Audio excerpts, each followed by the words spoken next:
Hello everyone, good evening, welcome to Glance academy. दोस्तों, आज हम लोग बात करेंगे यूपी पीसीएस प्रीलिम्स 2024 के लिए बहुत ही इंपॉर्टेंट टॉपिक पे हम लोग डिस्कशन करेंगे। टॉपिक क्या रहेगा? क्योंकि आप लोगों की तैयारी लगातार चल रही होगी। 27 अक्टूबर को आपके यूपी पीसीएस प्रीलिम्स का एग्जाम्स है। हालांकि अभी तक पोस्टपोन की कोई न्यूज़ नहीं आई है। जब तक ऑफिशियल नोटिफिकेशन नहीं आ जाता तब तक हम लोग 27 अक्टूबर के हिसाब से ही पूरी तैयारी करते रहेंगे। आप लोगों ने थंबनेल में भी देख लिया होगा कि इंडियन पॉलिटी के आज मैं 10 टॉपिक आपको ऐसे बताऊंगा जो आपको इस टाइम जरूर से जरूर रिवीजन कर लेना चाहिए। और इसके पीछे का जो बेस है ना, वो आपके 2010 से लेकर 2023 तक का जो यूपी पीसीएस प्रीलिम्स का एग्जाम हुआ है या फिर समीक्षा अधिकारी की जो प्रीलिम्स और मेंस के एग्जाम हुए हैं, इन 10 टॉपिक से लगातार हर साल प्रश्न आए हैं। और अगर आप एक सिंसियर स्टूडेंट की तरह तैयारी कर रहे होंगे तो आप लोगों ने पीवाईक्यूज भी सॉल्व किए होंगे, चाहे वो हमारी टीम के साथ जुड़ के या फिर कहीं भी किसी भी बुक से। तो इन टॉपिक के क्वेश्चन को जरूर एनालिसिस किया होगा, जरूर देखा होगा। तो आज मैं आपको वही 10 टॉपिक बताने वाला हूं जहां से आपको 10 क्वेश्चन मिलने ही मिलने हैं।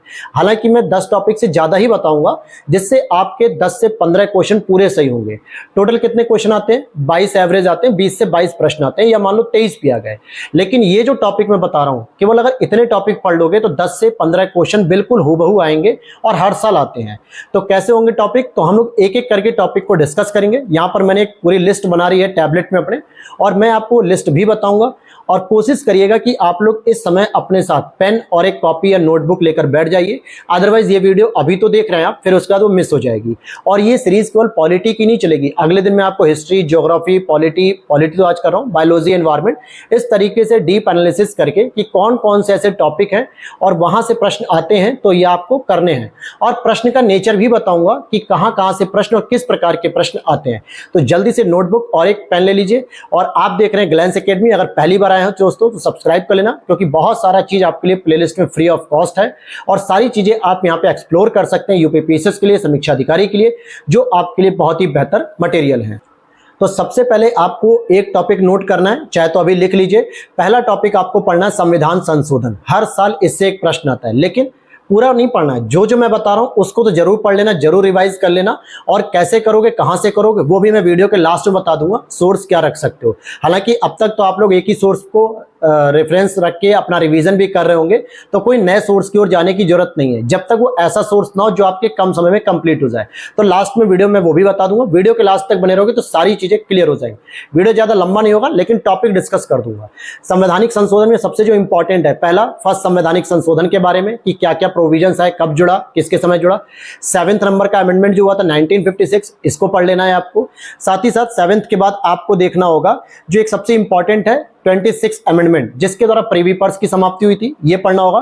26 के बाद आपको पढ़ना है 42 अमेंडमेंट और 43 अमेंडमेंट। इसके बाद आप लोगों को पढ़ना है 43 के बाद जब हम आगे बढ़ते हैं तो 61 अमेंडमेंट आपने सुना होगा, जिसमें आपकी एज को कम किया गया, 21 से घटाकर 18 वर्ष किया गया मताधिकार के लिए। 69 अमेंडमेंट जो कि दिल्ली को एनसीआर का दर्जा देती है। 70 अमेंडमेंट जहां पे राष्ट्रपति की चुनाव में इलेक्शन में शामिल किया था यूनियन टेरिटरीज को, ये हो गया 70। और इसके बाद आपको देखना है 70 के बाद 73 अमेंडमेंट जो कि पंचायती राज से संबंधित है, 74 नगर पालिका से संबंधित है। इसको पूरा प्रोविजन पढ़ना है कि कब किसके द्वारा जोड़ा गया, कौन से आर्टिकल में जोड़ा गया, कौन कौन से प्रावधान जोड़े गए। और इसके बाद आपको 91 अमेंडमेंट पढ़ना है। 91 अमेंडमेंट बिल्कुल इंपॉर्टेंट रहेगा, जहां से प्रधानमंत्री सहित 15% मंत्रिपरिषद हो सकती है, मुख्यमंत्री सहित भी होती है। और कौन से ऐसे राज्य होते हैं जहां पे मुख्यमंत्री सहित टोटल 12 मंत्री हो सकते हैं, ये भी सब पढ़ लेना है। और उसमें कई बार पूछा जाता है आपका 97, जिसके द्वारा आपकी सहकारी समिति को ऐड किया गया है, ये भी आपको पढ़ना है। और इस बार लास्ट के जो आपको 4 से 5 लगातार पढ़ने, 99 अमेंडमेंट जो कि एनजीएसी था, new national judicial appointment commission, जिसको रद्द कर दिया गया। 100 वाला जो संशोधन था जिसमें भारत और बांग्लादेश के बीच में कुछ गलियारों का जो है कि समझौता हुआ कुछ गांवों को लेके। 101 में अगर आप बात करोगे तो जीएसटी देखने को मिल जाएगा 2016 का। 102 अमेंडमेंट की बात करेंगे तो ओबीसी कमीशन, जिसको कॉन्स्टिट्यूशन बॉडी बनाया गया 2018 में। 103 की बात करें तो 2019 में इकोनॉमिक वीकर सेक्शन यानी ईडब्ल्यूएस रिजर्वेशन मिला। 104 जिससे एससी एसटी का रिजर्वेशन 10-10 वर्ष के लिए बढ़ाया गया और एंग्लो इंडियन के प्रावधान को समाप्त किया गया। 105 भी पढ़ना। और 106 जो कि इस समय लेटेस्ट और इंपॉर्टेंट है, जो नारी शक्ति बंधन अर्थात लोकसभा राज्य विधानसभा और साथ ही साथ दिल्ली जैसे विधानसभा में आपको 1/3 महिलाओं के रिजर्वेशन की बात की गई 33%।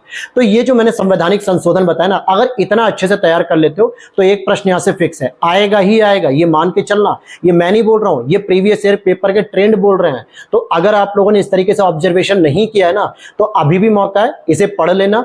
बहुत ज्यादा टाइम नहीं लगेगा, 1 से 2 दिन में ये सारी चीजें रिवाइज कर लोगे, क्योंकि ये ऑलरेडी पढ़े हुए टॉपिक है। बस मैं आपको फोकस दिखा रहा हूं कि कौन कौन से टॉपिक आपको फोकस करके याद कर लेना है, क्योंकि ये मान के चलो 10 से 15 टॉपिक में बताऊंगा, ये 15 क्वेश्चन आने ही आने हैं। फिर 5-6 क्वेश्चन आपने अगर पढ़ रखा हो तो वो भी आपके एक्सटेंड हो जाएंगे। दूसरा टॉपिक आपको लेना वित्त आयोग। वित्त आयोग में आर्टिकल पूछेगा 280, इसके तहत अध्यक्ष कितने होते हैं, सदस्य कितने होते हैं, कौन इनकी नियुक्ति करता है। और एक सबसे पॉपुलर और सबसे कॉमन क्वेश्चन हो गया है, पहले वित्त आयोग कौन थे, केसी नियोगी साहब, फिर 12 नंबर पे, 13 नंबर पे, 14 नंबर, 15 और 16। जैसे 16 नंबर पे अरविंद पनगड़िया जी के नेतृत्व में, 15 नंबर आपका एनके सिंह के नेतृत्व में, इससे पहले 14 नंबर वाईवी रेड्डी जी के नेतृत्व में था। तो ये पूछा जाता है कि किसकी अध्यक्षता में वित्त आयोग था और इसका गठन करते हुए क्रम में ला लिया जाता है। तो ये एक प्रश्न बन जाएगा। 2 टॉपिक हो गए। तीसरा आपको इलेक्शन कमीशन। अब इलेक्शन कमीशन से या तो उसके प्रोविजन पूछ सकता है, बहुत बार होता है कि प्रोविजन पूछ लेता है, या फिर उसकी आचार आदर्श संहिता के बारे में पूछ लेगा, या उसके मताधिकार की शक्तियों के बारे में पूछेगा। नहीं तो सबसे ज्यादा जो इसके प्रश्न आते हैं हर साल, 4 पॉलिटिकल पार्टीज दे देगा और उसको मिलान करने के लिए दे देगा कि कौन सी पॉलिटिकल पार्टी सबसे पहले गठित हुई या उससे बाद में गठित हुई। जैसे समाजवादी पार्टी का गठन कब हुआ, बीजेपी का गठन कब हुआ, एआईडीएमके का गठन कब हुआ, बीजू जनता दल का गठन कब हुआ, बहुजन समाजवादी पार्टी का गठन कब हुआ, आरएलडी का गठन कब हुआ। तो इन सभी चीजों को हालांकि मैं बता दूंगा लास्ट में कहां से कवर करना है। तो ये पूरी चीज आपको पढ़नी है, ठीक है। एक टॉपिक ये हो गया, कितने हो गए, 3 हो गए और 3 क्वेश्चन आपके फिक्स हो गए। चौथा एक आपका आता है हर साल केंद्र राज्य संबंध की समितियां। हालांकि पूछा जाता है केंद्र संबंध भी, जिसमें आप देखोगे भाग 11 और भाग 12 पूछा जाता है कि किसमें वित्त संबंध है, किसमें प्रशासनिक संबंध है, किसमें विधायी संबंध। लेकिन इनके साथ आपकी एक समिति जरूर आती है, चाहे वो सरकारी आयोग आ जाए, राजमन्नार आयोग आ जाए, पुंछी आयोग आ जाए, तमिलनाडु का जो राजमन्नार आयोग था वो हो गया, पश्चिम बंगाल का जो मेमोरेंडम आता है, आनंदपुर साहिब समिति आती है। तो ये 3-4 प्रश्न आपको याद हो जाने चाहिए। ये प्रश्न जो मैं बता रहा हूं ना, नोट डाउन कर लो या फिर वीडियो को दोबारा देख लेना और इनको लिखते जाना, क्योंकि ये क्वेश्चन आने ही वाले हैं। और ऐसे ही हर सब्जेक्ट में बता दूंगा कि पॉलिटी के साथ ज्योग्राफी के कौन से टॉपिक इंपॉर्टेंट है, वर्ल्ड ज्योग्राफी। क्योंकि लास्ट टाइम पे क्या होता है ना, आप सब कुछ लगभग पढ़े रहते हो, दिक्कत ये होती है कि हम सर रिवीजन किसे करें, इसे करें या इसे करें, इसे करें या इसे छोड़ दें। तो ऐसे में ये जो टॉपिक की हमारी जो सीरीज शुरू हो रही है आज से, ये आपको बहुत हेल्पफुल करेगी। और सारे टॉपिक की सीरीज में समीक्षा अधिकारी पेपर प्री और मेंस, यूपी पीसीएस का प्री और मेंस जो 2010 से लेकर 2023 तक है, हालांकि मेंस तो 2017 तक हुआ था। तो इन सभी को देखते हुए मैं एक लिस्ट बना लेता हूं कि जो आपके लिए इंपॉर्टेंट हो सकती है, वही मैं आपको यहां पे डिस्कस कर रहा हूं। और सामान्यतः ये सारे लिस्ट मैं खुद भी आपसे पढ़ चुका हूं, मतलब कि पहले से, तो मैं बता भी रहा हूं। नेक्स्ट आप देखोगे 4 टॉपिक मैंने बता दिए, संविधान संशोधन, वित्त आयोग, इलेक्शन, केंद्र राज्य संबंध। अब चलते हैं हम लोग जरा संसदीय समितियों पे बात करेंगे। संसदीय समितियों में कई बार होता है आप लोग केवल 3 समिति पढ़ के जाते हो, यही बड़ी गलती करते हो। एक आप पढ़ते हो लोकलेखा समिति, एक प्राक्कलन समिति, एक सार्वजनिक उपक्रम समिति। एग्जामिनर क्या पूछता है, नियम समिति पूछता है, कार्य संचालन समिति पूछ लेता है, आचरण समिति पूछता है, विशेषाधिकार समिति पूछता है, न्याय समिति पूछता है। तो जरा कोशिश करो कि किसी बुक से भी आप अगर पढ़ना चाहो, लक्ष्मीकांत हो सकती है, लूसेंट हो सकती है, तो जरा डिटेल से इन समितियों को पढ़ लो। क्योंकि अब क्या हो रहा है, पेपर का ट्रेंड बदलता जा रहा है। अभी समीक्षा अधिकारी में देख लो समिति कितनी अलग पूछ दी थी, क्या कार्य नियम समिति। तो ये समितियां भी जरा पढ़ लेना। हर बार एक प्रश्न इससे आता है और आप लोग केवल 3 पढ़ के जाते हो, गलत करके आते हो। तो 3 से आगे भी बढ़ो, कम से कम 7 समितियां पढ़ के जाओ। जो मैंने बता दी इनमें से एक समिति आपको मिल जाएगी एग्जाम में और एक क्वेश्चन आपका सही हो जाएगा। आगे बात करेंगे अगर हम सुप्रीम कोर्ट और हाई कोर्ट को लेकर, यहां पे पूरा जो पढ़ रहे हो पढ़ो, लेकिन फोकस किस पे करना है, सबसे इंपॉर्टेंट कि सुप्रीम कोर्ट की स्थापना किस आर्टिकल में होती है, कार्यवाहक न्यायाधीश, तदर्थ न्यायाधीश और रिकॉर्ड न्यायालय अर्थात अभिलेख न्यायालय के रूप में इनकी भूमिका देख लो। जैसे सुप्रीम कोर्ट की बात करें तो रिकॉर्ड न्यायालय 129, कार्यवाहक 126, तदर्थ 127, ये हो गया। इस तरीके से होने के बाद आप इनकी मूल अधिकारिता किस में आती है, 131 में आती है। अपीलीय अधिकारिता 132 में संविधान निर्वचन, 133 सिविल में, 134 आपका आपराधिक आ जाएगा, 136 विशेष इजाजत और 137 अपने ही निर्णय का रिव्यू करना, 143 राष्ट्रपति को सलाह देना। तो ये कुछ इंपॉर्टेंट आर्टिकल मैंने बताए हैं कि इनके कौन से प्रावधान है, ये पढ़ लेना। सेम इसी तरीके से हाई कोर्ट का भी आपको पढ़ना कि किस आर्टिकल में इसका गठन है, किस आर्टिकल में इसकी, जैसे 215 में दिया हुआ ना कि रिकॉर्ड न्यायालय के रूप में काम करेगा, 226 में आपके मूल अधिकार के अधिकारिता पे मतलब कि रिट पे जो है कि जारी कर सकता है, अधीक्षण भी कर सकता है 227 227 के तहत। तो ये आपको इतना ही अगर आप मेन फोकस कर लोगे ना तो एक क्वेश्चन यहां से मिल जाएगा।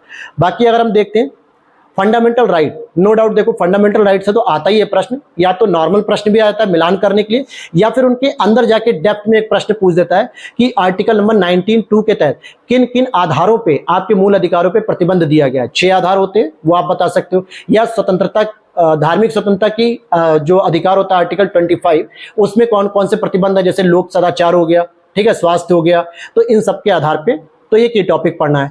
फिर आपको उद्देशिका समीक्षा अधिकारी में आया था, पहली लाइन ही दी हुई थी कि भारत का संपूर्ण गणतंत्र, ये वाला जो क्रम आता लगाने को, ये भी आपको पता होना चाहिए। यूपी पीसीएस भी ये प्रश्न पूछता है उद्देशिका, बस आपको याद करना है। संविधान की अनुसूची, कई बार प्रश्न आता है कि अनुसूची 5, अनुसूची 6, अनुसूची 7, अनुसूची 3 मिलान कर दो कि किसमें वेतन की बात की गई है, किसमें इनकी योग्यता की बात की गई शपथ की, किसमें छठे अनुसूची में जो असम, त्रिपुरा, मेघालय, मिजोरम की बात की गई, किसमें जनजातीय क्षेत्रों की बात है, किसमें भाषा की बात है, किसमें पंचायती राज की बात है। तो ये अनुसूची केवल 12 अनुसूचियां पढ़ लो, एक प्रश्न होना ही होना है। साथ ही साथ एक इसमें देखते हैं हम संविधान के भाग, टोटल 22 भाग हैं, लेकिन उसमें कई सारे ऐसे ऐसे भाग जोड़े गए, जैसे भाग 9A जोड़ दिया गया, 9B जोड़ा गया, भाग 14A जोड़ा गया। तो ऐसे कुछ इंपॉर्टेंट भाग भी होते हैं, जैसे आपसे भाग 19 पूछेगा, प्रकीर्ण है, भाग 20, भाग 18, भाग 17, भाग 16, भाग 5, भाग 6, तो ये भी कई बार पूछे जाते हैं और इसके भी चांसेस रहेंगे कि ये प्रश्न में दिखेगा आपको ये क्वेश्चन। तो ये वो टॉपिक मैंने आपको बता दिए जिसको मैं कहूंगा क्रिस्पी टॉपिक, यानी वो टॉपिक जहां से आप अगर इनको छोटा छोटा पॉइंट में अगर आप तैयार कर लोगे, और मैंने बता भी दिया कि प्रश्न कैसे पूछे जाते हैं, इनको अगर तैयार कर लोगे ना तो ये 12 से 15 प्रश्न कहीं नहीं जाएंगे। अभी कहीं जाना नहीं है, अभी 3-4 टॉपिक और है इंपॉर्टेंट, फिर लास्ट में रिवीजन करा दूंगा कौन कौन से टॉपिक मैंने बता दिए। एक आपका संविधान का स्रोत बहुत इंपॉर्टेंट है कि यूएसए से क्या लिया गया, आयरलैंड से क्या है, ब्रिटेन से क्या है, जर्मनी से क्या है, ऑस्ट्रेलिया से क्या है, कनाडा से क्या है, ये सब आपको पढ़ना है। और एक प्रश्न आ जाता है जो इतिहास में भी आ सकता है, मॉडर्न हिस्ट्री में, अदरवाइज पॉलिटी में ही आएगा कि संविधान समिति जो होती थी, जैसे कि नेहरू जी के पास कौन सी समितियां थी, पटेल जी के पास कौन सी थी, या आपके एससी मुखर्जी जी के पास कौन सी थी, अंबेडकर जी के पास जो प्रारूप समितियां थी इनके सदस्य कौन थे। तो इस तरीके की समिति का अध्ययन जरूर कर लेना, क्योंकि यहां से एक प्रश्न जरूर मिलता है आपको मिलान करने के लिए। तो अब जो टोटल टॉपिक बचते हैं, एक और बच गया इसमें, राष्ट्रपति और राज्यपाल, इनके क्या होते हैं, आर्टिकल आपको पढ़ने हैं डायरेक्ट। इनकी शक्तियां वगैरह तो पढ़ ही रहोगे, लेकिन थोड़ा फोकस कर लेना आर्टिकल में, क्योंकि एग्जामिनर को मालूम होता है कि बच्चे क्या करते हैं, राष्ट्रपति के पूरे प्रोविजन तो पढ़ लेते हैं, प्रावधान पढ़ लेते हैं कि उनको क्या क्या शक्तियां, क्या क्या वो काम कर सकते हैं, क्या नहीं कर सकते। राज्यपाल को भी लेके ये होता है, लेकिन कई बार होता है वो उनकी शपथ को लेकर पूछता है कि इसका किस आर्टिकल में प्रावधान है, इनके निर्वाचन पद्धति किस आर्टिकल में है, इनकी जो है कि योग्यता किस आर्टिकल में, इनकी क्षमादान शक्तियां किस आर्टिकल में, इनकी जो है कि महाभियोग किस आर्टिकल में, इनकी विधिक शक्तियां किस आर्टिकल में, इनके वीटो पावर किस आर्टिकल में, इनकी वीटो पावर के साथ अध्यादेश शक्ति किस आर्टिकल में। तो यहां से ये प्रश्न एक बन जाता है, तो इसे जरा ध्यान दे देना बिल्कुल। और 2 टॉपिक और बता रहा हूं, वो जो कि आपके लास्ट होंगे। पहला कि संसद में और राज्यसभा या लोकसभा को लेके जो आर्टिकल आपसे दिया था ना कि कौन कौन से आर्टिकल ऐसे हैं जिनकी वजह से हम राज्य सूचियों पे कानून बना सकते हैं, जैसे आर्टिकल 248 अवशिष्ट शक्तियां, आर्टिकल 249 राष्ट्र हित में राज्यसभा अगर 2/3 बहुमत से पारित करेगी तो राज्य सूची पे विषय बनाया जा सकता है कानून। और उसके बाद 250 के बाद हम देखते हैं 250 भी है, 252 है और 253 जैसे अंतर्राष्ट्रीय समझौतों को लागू करने के लिए। तो इस तरीके से आपको यह भी पढ़ लेना है। और विधेयक की प्रस्तुति करने के जो तरीके होते हैं कि राज्यसभा के पास क्या ऑप्शन हो सकता है, लोकसभा के पास क्या ऑप्शन हो सकते हैं, तो यहां से एक प्रश्न आता है। अब आप कहोगे सर आपने बाकी टॉपिक तो छोड़ दिए, मैं कह ही रहा हूं ना कि सारे टॉपिक आप पढ़ोगे तो कहीं ना कहीं आपको 22 क्वेश्चन मिलेंगे, 23 भी मिलेंगे, लेकिन कुछ टॉपिक आप ऐसे भी पढ़ रहे होगे जहां से हो सकता है प्रश्न आने की कोई संभावना ना भी बन पाए इस बार। लेकिन कम से कम इतने टॉपिक तो मेरे दोस्त पढ़ के जाओ। ये मैंने पूरी इसकी नंबरिंग की है और टोटल मुझे लगता है अब तक मैंने आपको 15 जो है कि टॉपिक बता दिए। और ये जो 15 टॉपिक हैं ये आपके 15 क्वेश्चन हैं, हर एक टॉपिक से एक एक क्वेश्चन आ जाएगा। क्लियर है बात? तो इसलिए इसको नोट डाउन कर लो और अभी से इसको रिवीजन कर सकते हो। रिवीजन करने के लिए आपने जो भी सोर्स फॉलो किया हो, चाहे वो महेश बड़वाल पढ़ रहे हो, लूसेंट पढ़ रहे हो, लक्ष्मीकांत पढ़ रहे हो, अपने कोचिंग के नोट्स पढ़ रहे हो, कुछ भी पढ़ रहे हो वहां से रिवीजन कर लो। अगर फिर भी कुछ नहीं समझ में आता कि सर इनमें बहुत डिटेल लिखा हुआ है, पढ़ने में टाइम लगता है, तो आप हमारे घटना चक्र के शॉर्ट नोट्स को भी जो है कि परचेस कर सकते हैं। प्लेलिस्ट साइड में दिख रही होगी आपको, इस तरीके के पूरे नोट्स आपको यहाँ पे देखने को मिलेंगे। यूट्यूब पे जाके आप इसकी क्लास को देख सकते हो, आपको पता चल जाएगा कि हाँ कितने कम समय में आप इन सारी चीज़ों को कवर कर पाओगे। और इन सभी की PDF की जानकारी आपको वीडियो के नीचे दिए गए WhatsApp नंबर पर मिल जाएगी। हालांकि PDF हमारी पेड होती है, लेकिन क्लास हमारी YouTube पे फ्री है। घटना चक्र से ये सारे टॉपिक आपके आते हैं बार बार, और इन्हें बार बार रिवीजन करना है। तो 15 टॉपिक बता दिए, इसका मतलब मैंने आपके 15 क्वेश्चन आउट कर दिए अभी। इनको अगर इग्नोर करोगे तो पछताओगे। और देख लेना, अगर आप इसको पढ़ के जाओगे तो एग्जाम में आपको ये 15 क्वेश्चन मिलने ही मिलने हैं, बाकी 5-6 क्वेश्चन तो एक्स्ट्रा मिलेंगे जो आप पढ़ रहे हो वहीं से आ जाएंगे। लेकिन ये टॉपिक मैंने लिमिटेड और फिल्टर करके बता दिए, ये 15 टॉपिक नोट कर लेना। तो मिलते हैं नेक्स्ट वीडियो में, देखते हैं नेक्स्ट टॉपिक हमारा मॉडर्न हिस्ट्री का हो जाएगा या तो फिर इंडियन ज्योग्राफी का, या फिर आप कमेंट कर दोगे जिसका आपको पहले चाहिए होगा, तो हम उस पर कल वीडियो एक डिटेल में बना लूंगा कि हाँ इनमें ये टॉपिक इंपॉर्टेंट है, इस पे हम काम करेंगे। तो मिलते हैं नेक्स्ट वीडियो में। जय हिंद, जय भारत।